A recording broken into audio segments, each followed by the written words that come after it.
오늘 하나님께서 우리에게 주시는 말씀은 출애굽기 32장 7절에서 14절까지 말씀입니다. 제가 출애굽기 32장 17절에서 14절 봉독해 드리도록 하겠습니다. 여호와께서 모세에게 이르시되 너는 내려가라. 내가 애굽 땅에서 인도하여 낸 내 백성이 부패하였도다. 그들이 내가 그들에게 명령한 길을 속히 떠나 자기를 위하여 송아지를 부어 만들고 그것을 예배하며 그것에게 제물을 드리며 말하기를 이스라엘아 이는 너희를 애굽 땅에서 인도하여 낸 너희 신이라 하였도다. 여호와께서 또 모세에게 이르시되 내가 이 백성을 보니 목이 뻣뻣한 백성이로다. 그런즉 내가 하는 대로 두라. 내가 그들에게 진노하여 그들을 진멸하고 너를 큰 나라가 되게 하리라. 모세가 그의 하나님 여호와께 구하여 이르되 여호와여 어찌하여 그 큰 권능과 강한 손으로 애굽 땅에서 인도하여 내신 주의 백성에게 진노하시나이까. 어찌하여 애굽 사람들이 이르기를 여호와가 자기의 백성을 산에서 죽이고 지면에서 진멸하려는 악한 의도로 인도해 내었다고 말하게 하시려 하나이까. 주의 맹렬한 노를 그치시고 뜻을 돌이키사 주의 백성에게 이 화를 내리지 마옵소서. 주의 종 아브라함과 이삭과 이스라엘을 기억하소서. 주께서 그들을 위하여 주를 가리켜 맹세하여 이르시기를 내가 너희의 자손을 하늘의 별처럼 많게 하고 내가 허락한 이 온 땅을 너희의 자손에게 주어 영원한 기업이 되게 하리라 하셨나이다. 여호와께서 뜻을 돌이키사 말씀하신 화를 그 백성에게 내리지 아니하시니라. 아멘. 오늘 저희들 읽은 본문 또 계속해서 강설하도록 하겠습니다. 우리가 이제 이 본문에 관련된 세 번째 대지는 이제 모세의 중보의 내용. 그러니까 모세가 중보하여 오늘 14절 말씀을 보면 결론이 하나님께서 사죄의 은총을 내리셨다는 거예요. 그 분명히 거기 기록되어 있죠. 여호와께서 뜻을 돌이키사 그랬어요. 뜻을 돌이키사. 돌이키셨다는 것은 하나님의 영원한 뜻이 바뀌거나 그랬다는 것이 아니라 하나님이 의도하셨던 일들이 일어났다. 그 상황이 바뀌어졌다. 진멸한다는 말씀을 선포했으나 모세의 중보를 통해서 하나님께서 그 뜻을 돌이키시고, 근데 그 뜻은 뭐죠?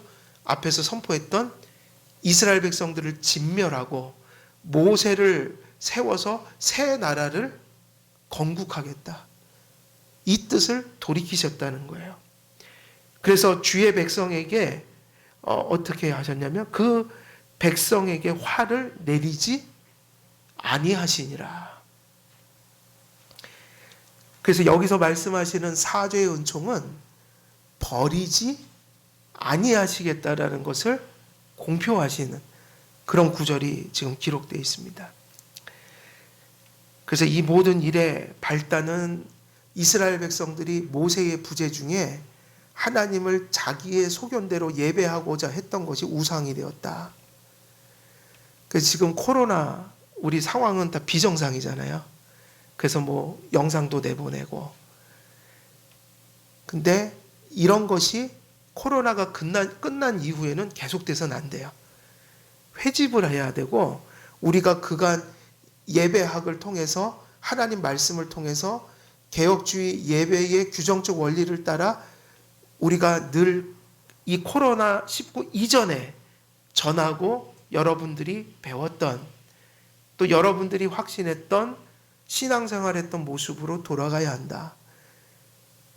지금은 비상시니까 그죠?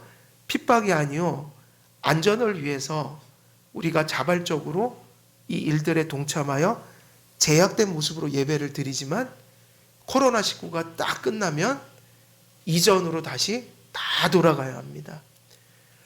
혹여나 코로나의 이러한 일들이 우리가 이렇게 비상적으로 했던 일들이 우리의 몸에 익숙해져서 코로나가 끝난 이후에도 뭐 영상으로 예배를 드리는 것을 합당하게 여기거나 성도들이 그런 일이 있어서는 아니 되겠죠. 줌이든 영상이든 이렇게 예배를 1, 2부로 나누어서 또 이렇게 드리는 것이든 이것은 비상시에만 적합한 일이다. 돌아가야 한다. 만일 그렇지 않다면 이것은 이스라엘 백성이 저지른 죄악을 우리가 반복하는 일이 되고 말아요. 인간의 소견대로 예배하는. 이스라엘에도 그런 일이 벌어진 거죠. 모세의 부재의 시간이 늘어나자 조금씩 조급해졌고 답답해졌고 결국은 인간들이 고안해낸 방법을 통해서 손쉽게 하나님을 예배하고자 하는 일들이 이스라엘 백성들을 버리겠다라는 하나님의 선포까지 나오는 이런 우상숭배의 죄가 벌어지고 말았다. 하나님께서 이스라엘을 향해서 그 심판을 선고하였지만 하나님의 은혜 언약은 사실은 진정한 믿음을 가진 자들에게는 그것이 파기될 수 없는 것이고 그것이 허물어질 수 없는 것이기 때문에 은혜 언약 안에서 부름을 받은 백성들을 하나님은 버리시지 않으시겠죠. 그래서 심판을 선고한 것은 그 진정한 은혜 언약 백성들, 중요한 게 있어요. 이스라엘 백성들 중에도 죽은 자들이 있고 산 자들이 있어요. 끝까지 회개 안 한 자들이 있고 회개를 한 자들이 있다. 사실은 물론 믿음을 가진 자들 중에도 이스라엘의 징계라는 것은 공동체적이고 민족적인 것이었기 때문에 때로는 그 징계 속에 어떤 자들도 포함될 수 있어요. 믿음을 가진 자들이요. 그래서 사실은요, 가나안 땅에 못 들어간 게 누구였어요?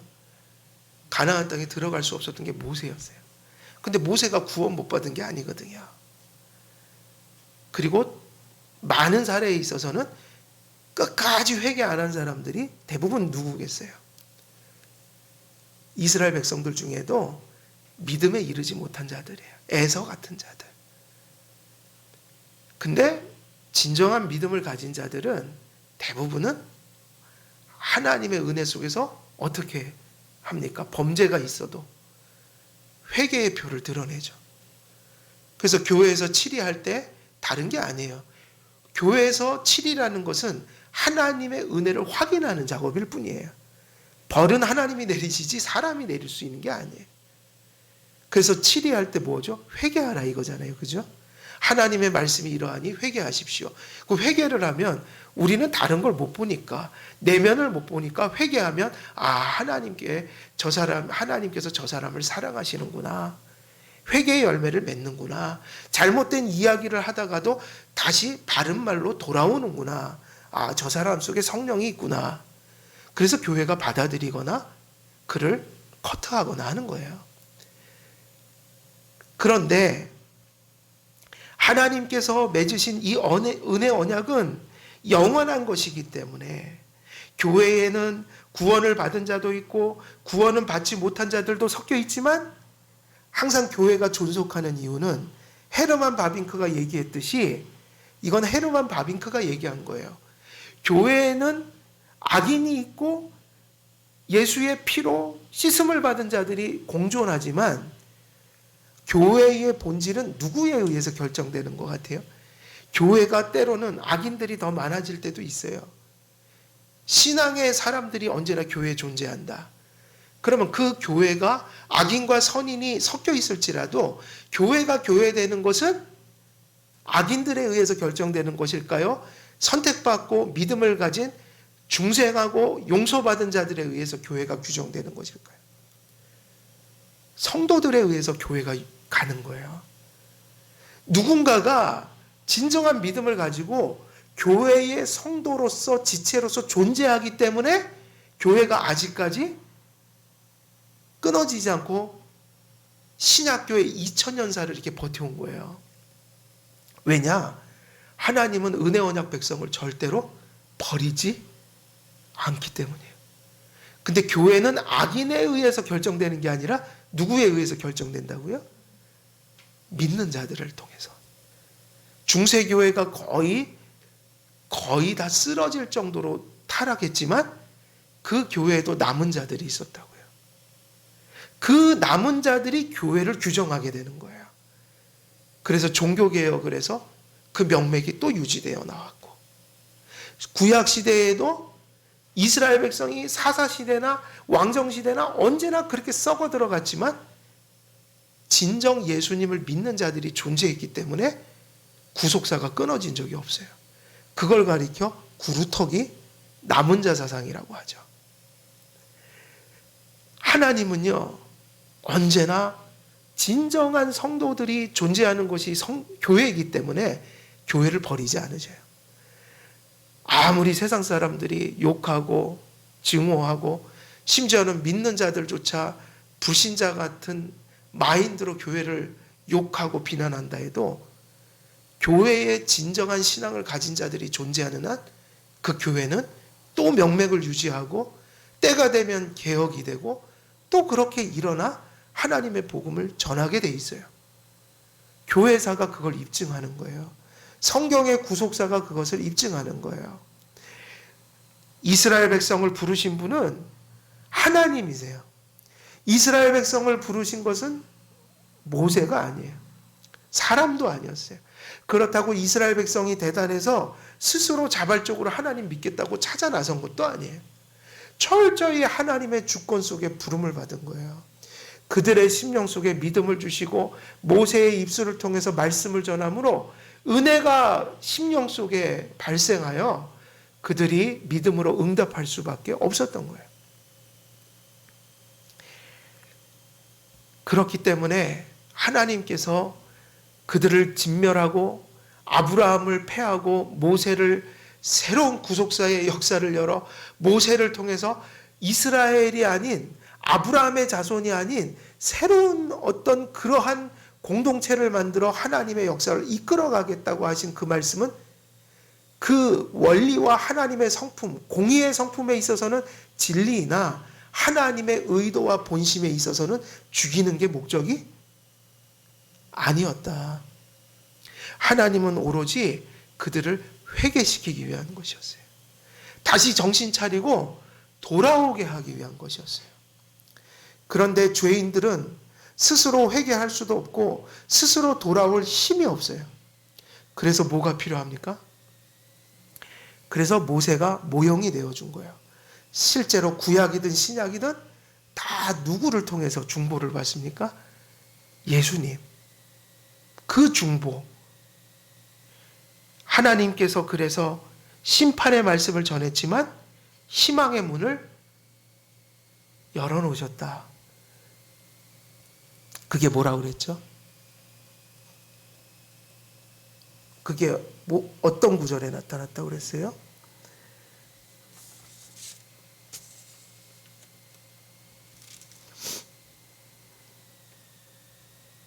어디에 무슨 구절이에요? 기억하세요? 내가 하는 대로 두라. 그게 무슨 뜻이라고 그랬어요? 내버려둬라 나를. 그 얘기는 누군가 내버려 두지 않으면 이 심판하는 일들이 바뀌어진다는 얘기겠죠.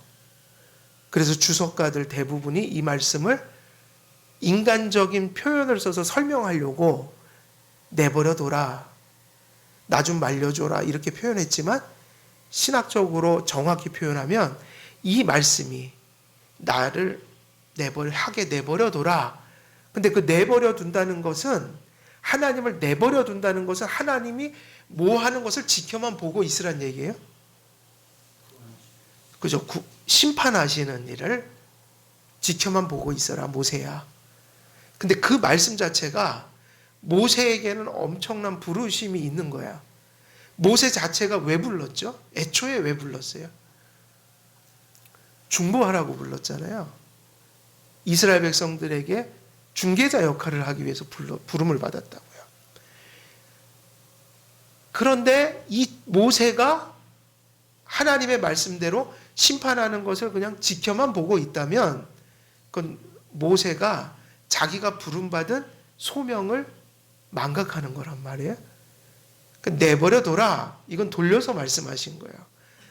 이 말씀은 철저히 모세에게 너의 사명은 중보하는 것이다. 내 백성이 지금 진멸당하게 생겼다. 그리고 이스라엘이 이 역사 속에서 사라지게 생겼다. 사실은 이 말씀은 모세의 무엇을 일깨워주는 말씀이라고요?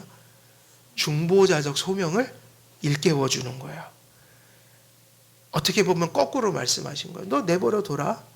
너 내 옆에 있지만 그냥 내버려 둬. 쟤네들 죽든 말든 내버려 둬. 거기다가 이런 시험까지 있어요. 테스트. 내가 너를 지도자로 세워서 아브라함의 명예를 내가 너에게 줄게. 사실 대부분이 좋아할 거예요. 그죠? 요즘에 개척교회 하다가 세상에 성도님들이 계신데 의논도 안 하고 큰 교회로 청빙받아가는 분들이 계세요. 말이 돼요? 안 돼요? 여러분? 됩니까? 안 됩니까? 돼요? 안 돼요? 좀 큰 소리로 좀 대답해 보세요. 교회가 개척해서 막 힘든단 말이에요. 그러면 적어도 다른 곳으로 옮기면 얘기는 해드려야 될 거 아니에요. 미리. 양해를 구하고. 그리고 말리면 가지 말아야 하고. 근데 그 교회, 사실은 그 교회 하나 바라보고 왔던 성도님들이 그분이 떠나는 거 얘기 사전에 듣지도 못하고 어느 날 갑자기 큰 교회에 청빙됐다고 가는 거예요. 그리고 언제 그걸 얘기해요? 안 되면 얘기 안 하고 되면 얘기하고 가버리죠. 그 교회가 공중 분해돼 버리는 거예요. 모세, 이거 비슷한 얘기예요. 모세에게 야, 다 진멸해 버릴 거야. 그리고 내가 너를 새로운 공동체에 아주 기가 막힌 지도자, 다시 말하면 아브라함의 명예를 너에게 옮겨서 아브라함의 시대는 끝났고 이제 모세의 시대가 오게 하게 했어. 그래서 모세가 뭐가 되는 거죠? 믿음의 조상이 누구로 바뀌는 거예요? 이제는 아브라함이 아니라 모세로 바뀌는 거예요. 그렇게까지 말씀하셨어요. 근데 모세는 시험을 잘 치른 거예요. 유혹에 넘어가지 않은.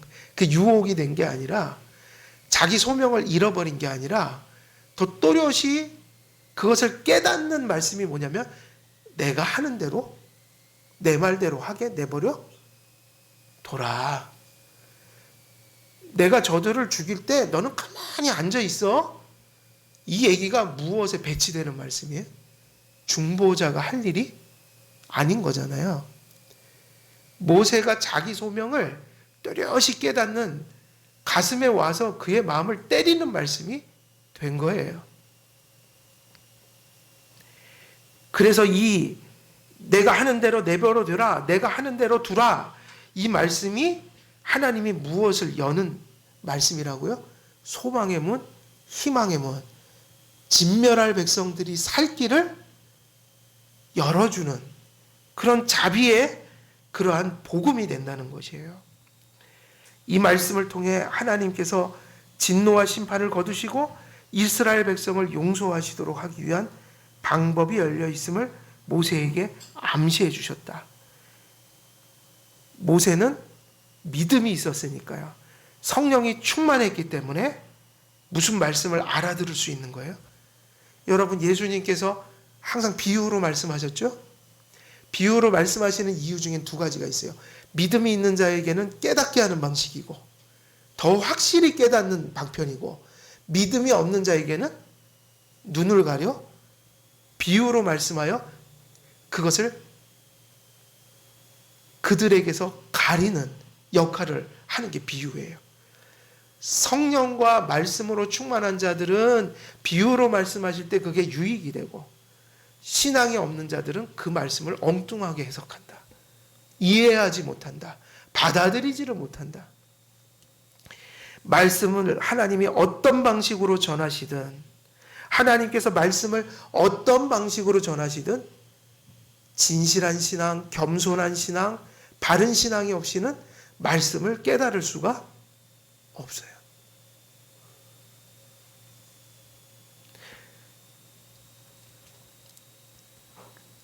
모세는 신앙이 있었고 그 신앙이 있었기에 말씀을 알아들을 만한 뭐가 있었다는 거예요?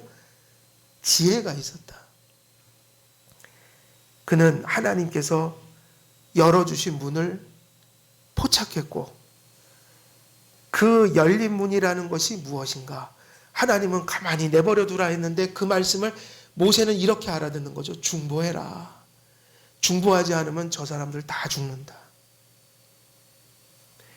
지혜롭고 믿음을 가진 자들은 이렇게 다른 거예요. 하나님이 어떻게 말씀하시든 그것을 알아듣고야 마는 거예요. 하나님의 말씀, 하나님께서 역사적인 교회에서 세우신 그 교리들, 그게 겸손한 신앙이 없이는 깨달을 수가 없어요. 그걸 받을 수가 없어요. 왜 똑같이 듣는데 왜 그것을 어떤 사람들은 하나님의 말씀으로 깨닫고 받고 믿고 순종하고 왜 어떤 사람들은 그것을 받을 수가 없을까요? 그것은 객관적인 계시로서 하나님의 말씀만이 아니라 누가 가슴속에 역사해 주셔야 된다는 거예요? 성령님이요. 성령의 조명이 없이는 그 얘기는 돌려 얘기하면 성령께서 주신 신앙심이 없이는 말씀을 절대로 바르게 깨달을 수가 없다. 믿을 수도 없다. 받을 수도 없다. 순종할 수도 없다.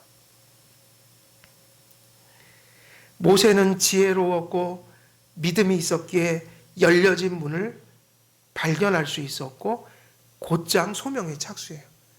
나를 내버려 두라고 했는데 모세가 한 행동은 뭐예요? 이후에 세 가지 근거로 하나님께 중보하죠. 중보 기도에 착수한다는 얘기예요. 이스라엘 백성들의 용서를 위하여 그는 중보 기도에 주저하지 않고 착수합니다. 모세는 중보의 기도를 드리기 시작하죠. 중보 기도의 내용은 하나님께서 방금 선포하신 심판을 거두어 달라는 간구였겠죠. 용서해달라. 저들을 버리지 말아 주십시오. 그리고 저들이 우상 숭배의 부패 속에서 헤어나올 수 있도록 은혜를 내려주십시오. 이 기도가 하나님의 뜻을 거스르는 것처럼 보이지만, 그래서 왜 우리가 성경 보면 가끔 그런 구절들을 봐요. 하나님은 심판하시겠다고 하는데, 그러니까는 선지자나 믿음의 조상이었던 아브라함이나 또 모세 같은 사람들이 하나님의 말씀에 대드는 것처럼 보이는 구절들이 있어요.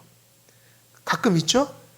근데 항상 그 유일하게 선지자들이나 하나님의 종들이 그 사람들이 믿음의 사람이고 순종의 사람들인데 유일하게 대드는 것처럼 보이는, 근데 대드는 게 아니란 말이에요.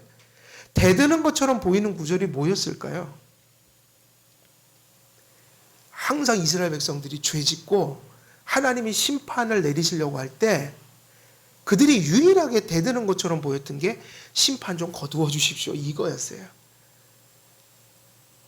성경을 잘 보세요. 언제 하나님 앞에 그 말씀을 못 받아들이고 말대꾸를 하는가?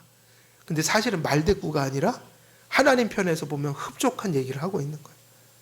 여러분, 우리는 어때요? 우리에게 잘못한 사람들이 있을 때 보통 용서를 구해주세요. 그 사람이 쫄딱 망하고 좀 안 되게 해달라고 보통 기도까지는 못해도 마음속에 그걸 바라고 사는 게 우리예요. 솔직한 얘기예요. 저도 많이 그러고 살았어요. 뭐가 섭섭하고 내가 조금 안 좋은 일을 당하면 차마 그건 못하죠. 기도할 때 어떻게 해요? 그죠? 솔직히 그 기도를 하러 나왔다가도 이 기도는 참 신기한 것 같아요. 이 마음으로 정말 사람이 그럴 때 있죠. 정말 죽여버리고 싶다. 그런 마음을 품고도 무릎 딱 꿇잖아요. 그럼 그 얘기 못 나와요. 양심이 때려서. 하나님의 임재 앞에 서면 내가 좀 전까지만 해도 별의별 입으로 욕하고 저주하고 이 안에서 별의별 생각을 하다가도 감히 하나님 앞에 저 사람 뭐 심판을 내려주시는 이런 얘기를 할 수가 없어요. 양심에 걸리거든요. 기도하러 나오면 왜 그렇게 양심이 밝아져요? 평소 때는 그렇게 함부로 행동하고 화내고 분노하고 별짓 다 하다가도 무릎 꿇고는 그걸 정당화하지를 못해요. 결국 기도할 때는 양심에 찔려고 하나님 또 잘못했습니다. 그러고 돌아가죠. 그렇지만서도 마음은 그렇다는 거예요. 또 돌아가면 그 사람 미워하고 안 되길 바라죠. 모세가 대단한 사람이에요. 그죠? 하나님이 특별한 은혜를 베푼 사람인 건 맞아요. 예수님의 모형이 돼야 되니까. 사실 모세를 얼마나 그 백성들이 배척했어요. 순종하지 않았단 말이에요.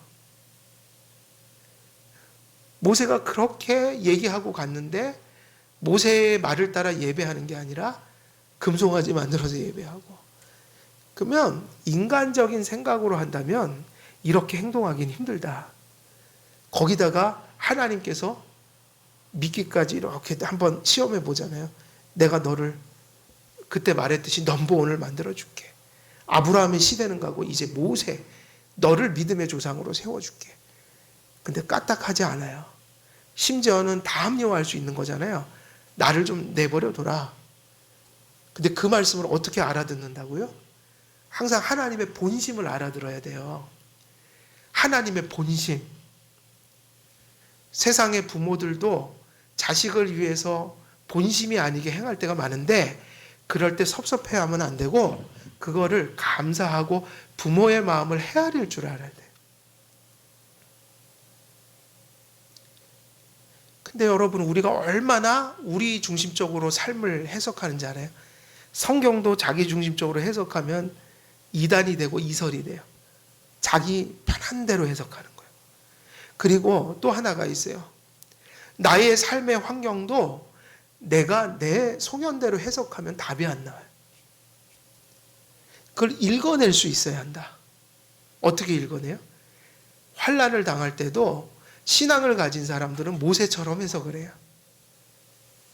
환난인데 신앙의 눈으로 보면 그게 하나님의 연단이 되고 하나님의 사랑의 징계가 되고 때로는 화를 복으로 바꾸시는 하나님의 놀라운 섭리가 돼요. 일이 잘 될 때도 있고 안 될 때도 있다. 근데 하나님의 본심을 읽어내지 못하면 다 그냥 지옥인 거예요. 지옥. 다 그저 우리에게는 화일 뿐이에요. 그러나 하나님의 본심을 읽어내는 사람들에게는 지금 환난은 기회로 바뀌어요. 하나님께서 나에게 또 어떤 신앙의 성품을 베푸시려고 또 어떤 우리가 예상치 못한 은혜를 경험하게 하시려고 어떤 복을 또 이렇게 내리시려고 우리를 이렇게 또 연단하시는가. 믿음의 눈으로 보면 어떤 자에게는 환난이 절망의 상황이라면 어떤 자에게는 기도와 감사와 신앙을 다지는 기회가 될 수도 있는 거예요. 모든 것이 믿음의 눈, 믿음의 지혜, 이것에 달렸다는 거예요. 성경은 수없는 구절을 통해서 하나님의 본심이 우리를 사랑하는 아버지의 성품으로 가득 차 있다는 것을 끊임없이 기록하고 계세요. 꿈을 통해서 들을 필요도 없고요. 어디를 통해서 알 수 있는 거예요? 성경을 정상적으로만 읽었다면 그 사실을 누구나 다 알 수 있어요. 성경은 명료하게 써놓은 말씀이어서 글자만 읽을 줄 알면 혹은 글씨를 몰라도 누가 읽어주는 거 들을 수만 있으면 그 사실을 알 수가 있어요. 모세는 내가 하는 대로 두라 이 말씀을 너 중보해라 이 말씀으로 알아듣고 하나님 앞에 소명을 다하기 시작한다. 그래서 그 구체적인 내용들을 보면 다 일종의 뭐냐면 인간적으로 보면 그것을 단편적으로 보면 누구에게 대들고 있는 거예요? 하나님이 심판하겠다는데 감히 인간이 나서서 하나님 그 손을 거두어 주소서 그러면서 막고 있는 거예요. 그리고 조목조목 따지고 있어요. 보세요, 모세. 하나님 이러이러하니까 이렇게 하십시오. 이러이러하니까 이렇게 하십시오. 이러이러하니까 이스라엘 백성 하나님 벌 주시면 안 됩니다. 지금 일종의 이스라엘 편에 서서 무슨 역할을 하는 거예요?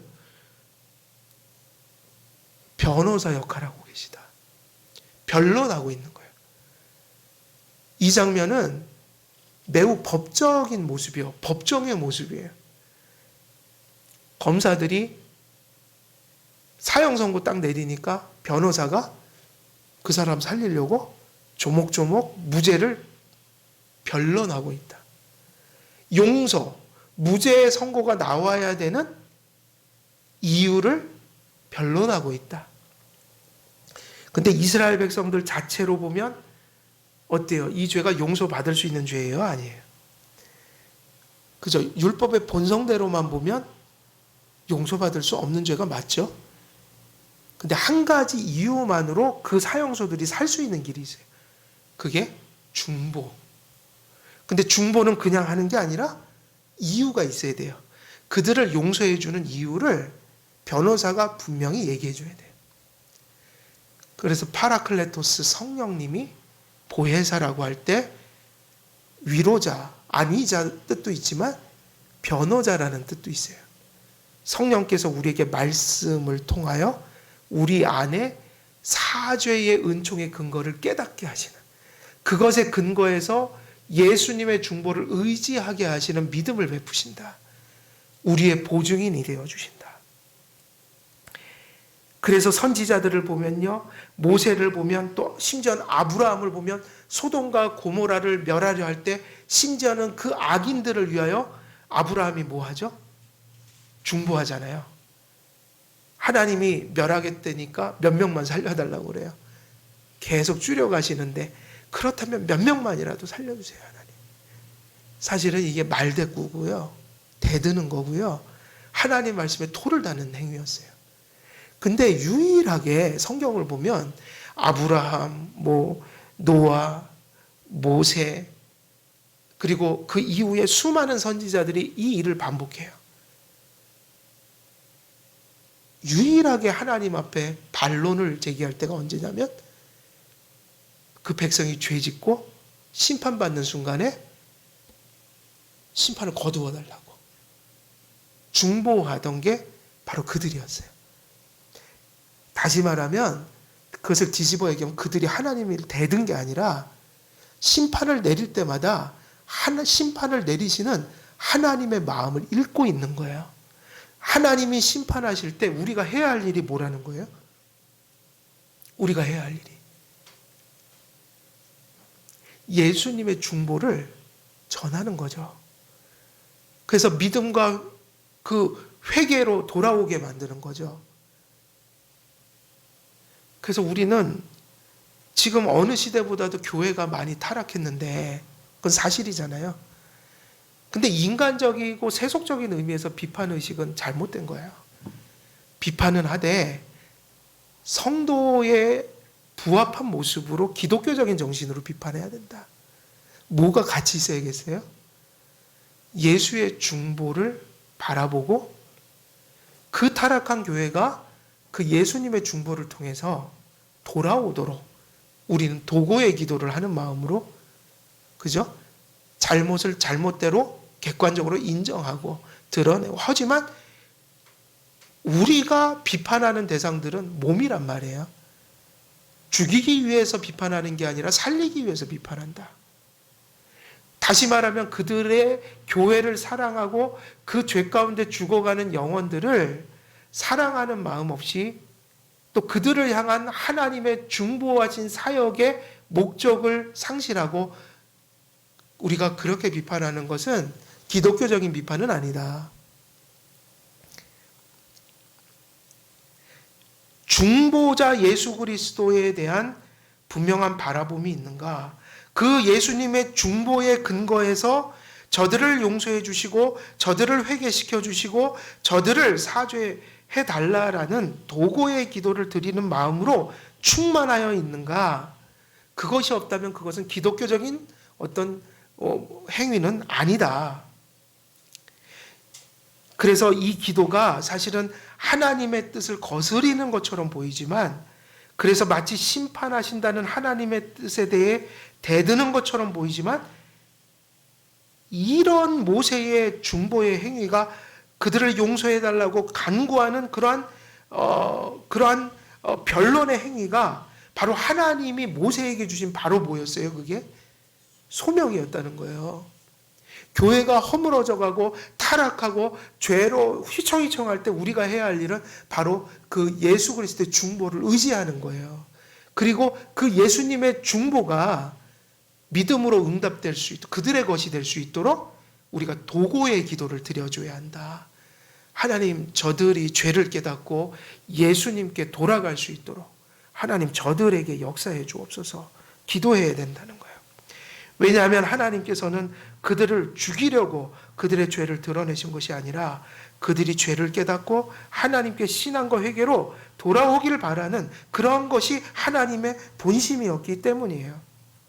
그리고 모세에게는 우상숭배란 큰 죄악에 빠진 이스라엘 백성들을 위한 중보의 소명을 일깨우기 위한 것이었다. 모세에게는 무엇을 일깨우기 위한 것이었어요? 왜 그렇게 이스라엘 백성을 강력하게 정죄하셨는가? 그들이 지금 저지른 일의 심각성을 하나님께서 먼저 말씀하셨는가? 그것은 모세가 그 심각성을 깨달아야 간절히 중보하기 때문이죠. 중보는 죄인을 위해서 존재하는 거예요. 의인을 위해서 중보자가 필요한 게 아니라 죄인을 위해서 존재하는 거예요. 그렇죠? 죄인을 위해서 존재한다. 예수님께서 하신 말씀대로 하면 내가 건강한 자를 위해서, 의원이 건강한 자를 위해서 있는 게 아니다. 병든 자를 위해서 있다. 내가 죄인을 위해서 왔다. 그리고 복음서에서는 그걸 일깨우기 위해서 계속 그 얘기하시죠. 잃어버린 99마리 양을 두고 잃어버린 한 양을 목자는 찾아 나서는 것이다. 또 잃어버린 동전 하나를 찾으려고, 그죠? 등불을 들고 그렇게 열심을 내는 예수님이 우리의 중보자라는 것은 결국 죄인을 향한 하나님의 뜻이 담겨 있고 긍휼이 담겨 있는 것이다. 그렇다면 모세가 무엇을 해야 했던가? 바로 다른 것이 아니었죠. 그들이 회개하고 믿음으로 돌아와 용서받도록 하나님 앞에 중보하는 일이었다.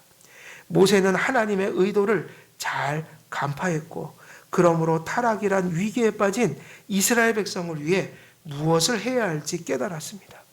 그 일에 그리고 주저함 없이 즉각적으로 착수했어요. 그러므로 심판하시려는 하나님 앞에 심판을 거두시고 이스라엘을 용서해달라는 모세의 간구는 하나님의 뜻을 거스려 대드는 것처럼 보이지만 실상은 하나님께서 당신이 정죄하는 백성들을 향해, 그러나 은혜 언약 안에서 간절히 그들을 향해 바라시는 마음이고 본심이었다. 이 얘기는 돌려 얘기하면 이스라엘 백성들을 무슨 언약의 백성으로 바라보고 계신 거예요? 지금 1년의 이 모든 말씀들이 은혜 언약의 백성으로 바라보고 계신 거예요. 그래서 여러분, 교회는요, 하나님을 믿는 성도들을 향해서 떨어져 나간다느니, 하나님께서 지옥에 던지신다느니 그 말씀을 또 함부로 해석해서 주여 주여 하는 자마다 다 천국에 가실 것이 아니오를 함부로 성도들한테 적용해서 믿는 성도들에게 제가 얘기하는 거야. 적어도 신앙을 고백한, 그렇게 해서는 안 되는 거예요. 항상 설교는 무엇을 전제로 하냐면 신앙 고백하고 세례를 받은 우리 성도님들은 은혜 언약의 백성으로 전제하고 설교해야 되는 거예요. 다만 원리적으로 그것만 얘기할 뿐이에요. 혹여나 진정한 믿음을 갖지 못한 분이 계시다면 그 심판은 징계가 아니라 지옥의 형벌이 될 것이다. 주님을 믿지 않는다면 그렇게 얘기는 할 수 있지만 교회는 은혜 언약 백성의 공동체거든요. 그 은혜 언약, 믿음을 가진 이상 그 성도들을 버리지 아니하신다. 모세는 율법과 심판에 대한 엄중한 선포가 죄인들을 그리스도께 인도하기 위한 목적을 함축하고 있다는 사실을 캐치했기 때문에 중보할 수 있었던 거예요. 용서해달라고 간구할 수 있었던 거예요. 그것이 없었다면 모세가 기도할 수 있었을까요? 기도할 수 없었어요.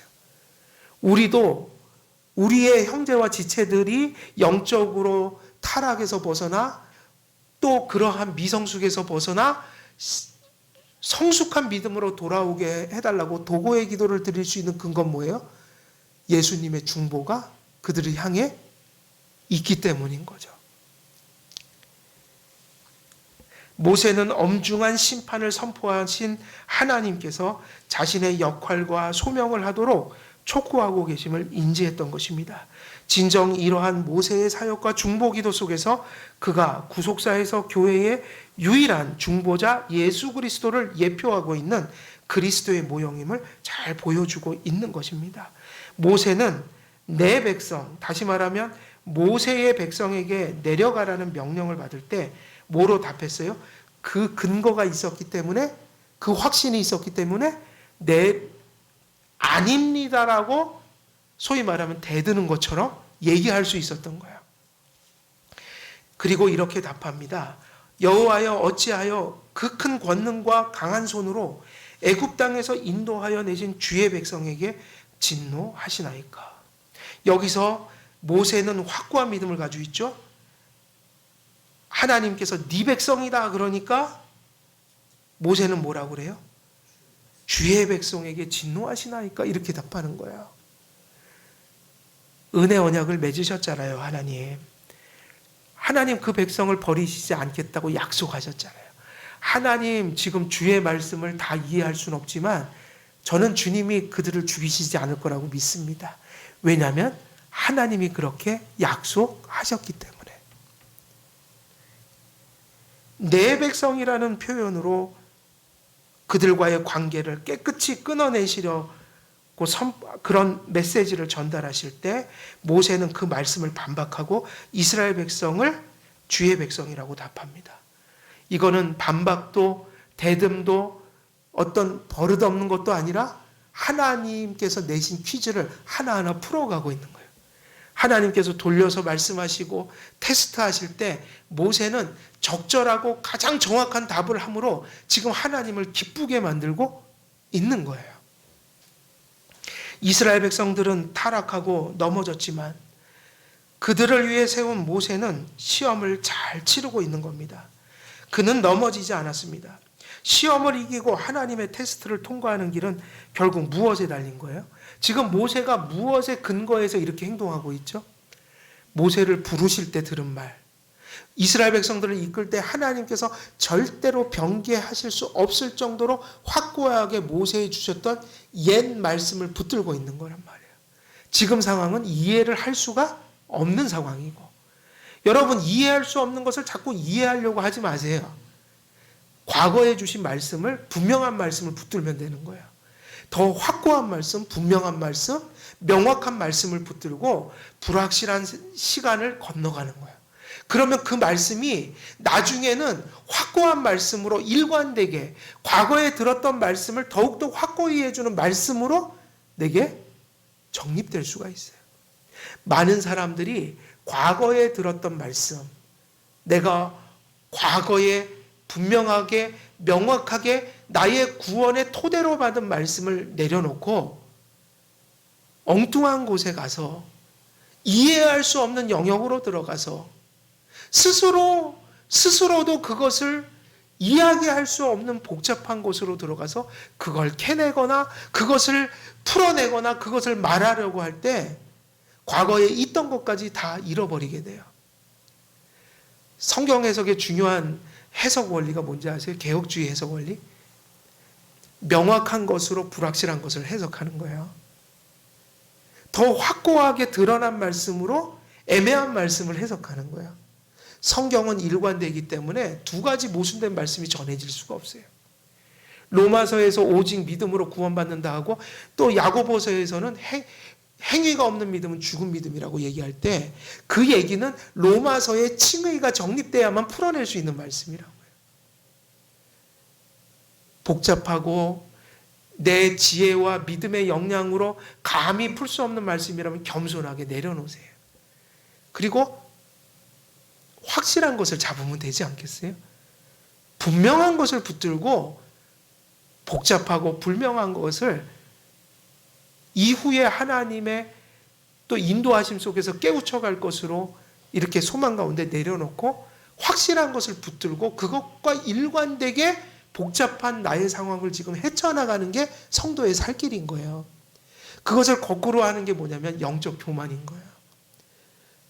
이미 하나님께서 확고하게 믿으라고 주신 걸 버리고 복잡한 것으로 들어가는 거예요. 하나님은 그렇게 하라고 하지 않으셨어요.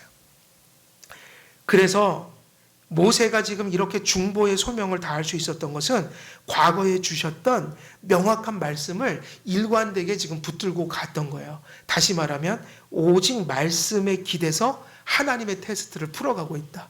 예수님하고 똑같죠? 예수님이 광야에서 3가지 시험을 당할 때에 계속 하셨던 말씀, 기록되었으되 신명기 말씀, 구약의 말씀을 가지고 그 기록된 말씀을 가지고 마귀를 물리치셨어요. 아니 예수님도 기록된 말씀으로 시험을 이기셨는데 우리가 말씀을 제쳐놓고 그 다른 어떤 것으로 마귀와 싸우겠다? 그것 자체가 오만불손한 거예요. 시험에 들고 유혹이 찾아오고 내 삶이 복잡하다면 성경으로 돌아가세요. 그리고 바른 교리에 귀를 기울이시고 겸손히 그것을 받으며 험난한 세상을 헤쳐가세요. 그것을 버리고 가는 것은 교만이에요. 왜냐? 예수님도 기록되었으되 이렇게 얘기하셨거든요. 모세는 암담한 상황 속에서도 신실한 하나님께서 맺으신 은혜 언약의 약속을 꼭 붙들었어요. 그러니까 이스라엘 백성을 버리겠다라는 것은 왜 본심이 아니냐면 그게 주셨던 명확한 말씀과 지금 모순되기 때문인 거예요. 그러니까 모세가 당황한 거죠. 근데 모순일 수가 없어요. 하나님의 말씀은. 그 본심을 알고 나면 그 주었던 말씀이 성취돼 가는 것이라고요. 그래서 하나님께서 결코 은혜 언약을 신앙을 가진 자들을 향해 파괴할 수 없는 분이라는 것이 그게 명확한 것이었기 때문에 모세는 알 수 없는 상황 속에서 과거에 받은 말씀을 붙들고 그 말씀이 풀어지기를 하나님의 본심을 계속해서 붙들고 나아갔던 거죠. 그분이 세우신 언약은 영원한 은혜 언약이었어요. 그러므로 모세는 모든 것을 다 이해할 수 없었으나 하나님의 본심과 의도를 다 헤아릴 수 없었으나 이미 받은 말씀, 이미 주신 은혜 언약의 약속을 또 그 교리들을 붙들고 하나님 앞에 그래서 우리가 걷는 길은요 옛길이지 새 길이 없어요. 그래서 우리 저기 전주 가면 황철민 목사님이라고 옛길 교회 있죠. 우리는 또 무슨 교회요? 또 한길 둘이 다 길은 길인데 이게 합쳐지면 참 좋겠어요. 옛길이면서 한 길을 가야 돼. 이름이 너무 좋아요. 그래서 하나님의 말씀의 근거에서 하나님의 말씀을 근거로 변론하고 있는 거예요. 참 재미있죠? 하나님의 마음을 돌이키기 위해서 누구의 말씀을 지금 근거로 하나님께 이렇게 해달라고 조르는 거예요? 하나님 말씀. 우리의 무기인 거예요. 하나님이 그런 분이시고요. 하나님이 그렇게 가르쳐 주셨잖아요. 그러니까 하나님 그렇게 하셔야 돼요. 이것은 대드는 게 아니라 믿음이에요. 이게 믿음이에요. 예수님도 어떻게 중보하세요? 우리를? 성부여, 나를 보내시지 않았습니까? 세상에. 그 십자가에 피 흘려 나를 죽게 하지 않으셨습니까? 내가 순종해서 형벌을 받고 모든 것을 율법을 순종해서 구원의 공로를 마련했습니다. 하나님, 제가 이렇게 구속을 성취하면 나를 믿는 자들을 하나님께서 택하신 자들을 버리시지 않겠다고 약속하지 않았습니까? 그래서 우리를 중보하신다고요. 저들이 나를 믿습니다. 그러니까 내가 공로를 저에게 주었으니 하나님 어떻게 하셔야 합니까? 이렇게 얘기하는 거예요. 저들을 용서해 주셔야 됩니다. 저들을 자녀로 삼아 주셔야 합니다. 그리고 저들에게 하나님의 자녀가 누리는 권세와 은혜를 반드시 베풀어 주셔야 합니다. 요구하는 거예요. 하나님이 제일 기분 좋아하시는 요구예요. 그래서 이미 받은 말씀, 이미 주신 은혜 언약의 약속을 붙들었습니다. 이스라엘 백성을 내 백성, 모세의 백성이라고 말씀하셨지만 모세는 은혜 언약의 본질을 붙들고 하나님께서 주신 언약의 말씀에 근거해서 뭐라고 우겨대고 있는 거예요? 저들은 내 백성이 아니라 누구 백성이라는 거예요? 아버지 당신 백성입니다. 지금 누가 계속해서 우리를 위해서 우겨주고 계세요? 하나님 자녀 같지도 않은 삶을 사는 우리들을? 그죠? 예수 그리스도의 그 공로를 근거로 아버지께 계속해서 우겨주고 계신 거예요.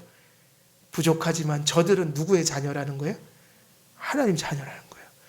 용서해 주소서, 저들을 붙들어 주소서, 아버지께 중보의 기도를 지금도 천상에서 드리고 계신 거란 말이에요. 이것을 믿는 게 뭐예요? 신앙인 거예요. 예수님께서 하나님께서 인정하시니 누구도 좀 우겨댈 수 있는 거예요? 우리가 우리를 위해서 우겨대야 돼요. 믿는다면 저 부족한 거 아는데요. 하나님, 저 그래도 하나님 자녀예요. 우리 때문에 그런 게 아니라 누구 때문에요? 예수님의 중보의 그 역사적이고 또 성령님을 통해서 깨달은 주관적인 증거들을 통해서 근거를 통해서 아버지 하나님께 우겨댈 수 있단 말이에요. 뭐라고요? 제 부족한 거 압니다. 그렇지만 저 하나님 자녀입니다. 예수님 때문에. 그러니까 뭐라고 또 하나님한테 졸라대야 돼요? 하나님 용서해 주소서. 오늘도 용서해 주소서. 그것도 뭐라고 졸라대요? 하나님 거룩하게 만들어 주소서. 부족한데 용서받으면서 오늘도 어제보다 나은 삶을 살 수 있도록 또 은혜 내려 주시옵소서. 그리고 또 이렇게 우겨댈 수 있어요. 내가 살아가는 모든 삶 속에서 찾아오는 모든 역경과 순경 속에서 하나님 그 모든 것이 합력하여 선을 이룰 수 있도록 하나님 개입해 주시고 사랑으로 이끌어 주옵소서. 하나님께 우겨댈 수 있어요. 근데 그게 신앙이란 말이에요. 그게 신앙이라서 그렇게 해야 되는 거예요.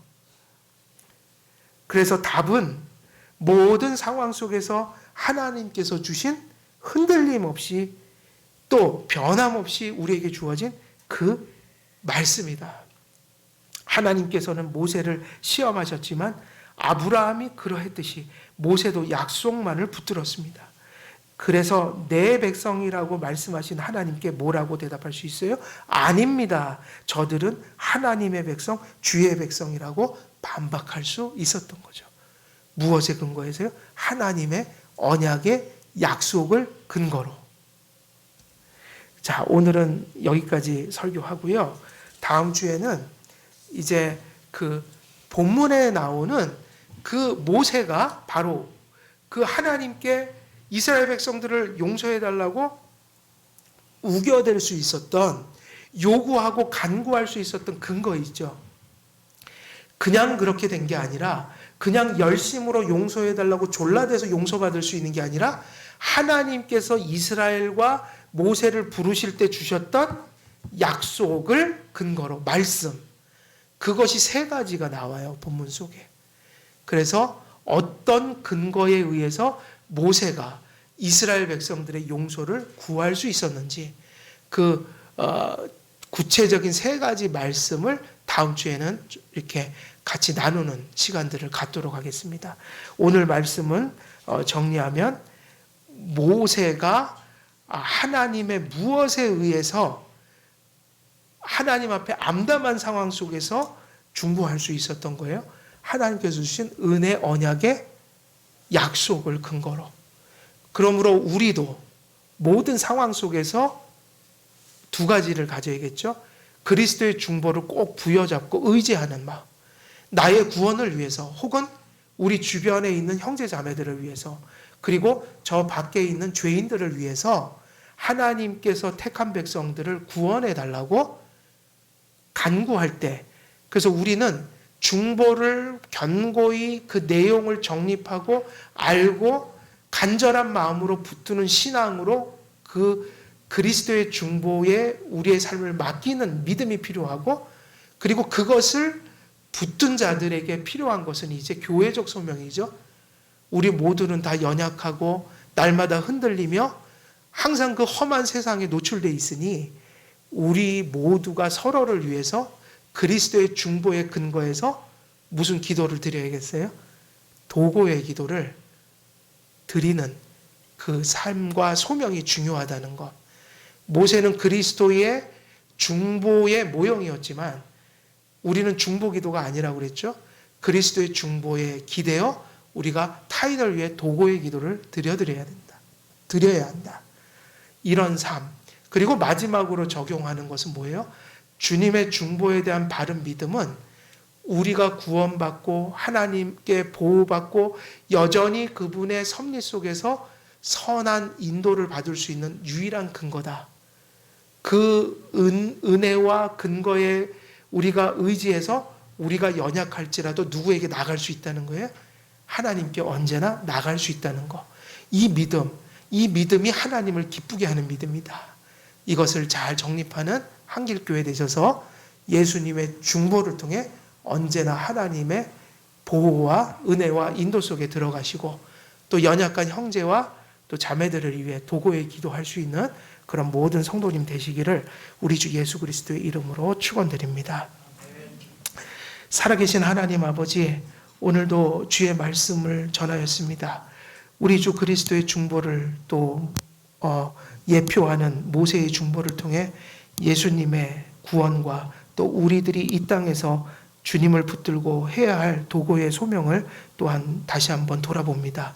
하나님의 이름으로 또 그리스도의 이름으로 언제나 하나님의 복을 받고 또 주님의 뜻을 이루어가는 우리 모두 될 수 있도록 큰 믿음으로 함께하여 주시옵소서. 예수 그리스도의 이름으로 기도드리옵나이다. 아멘.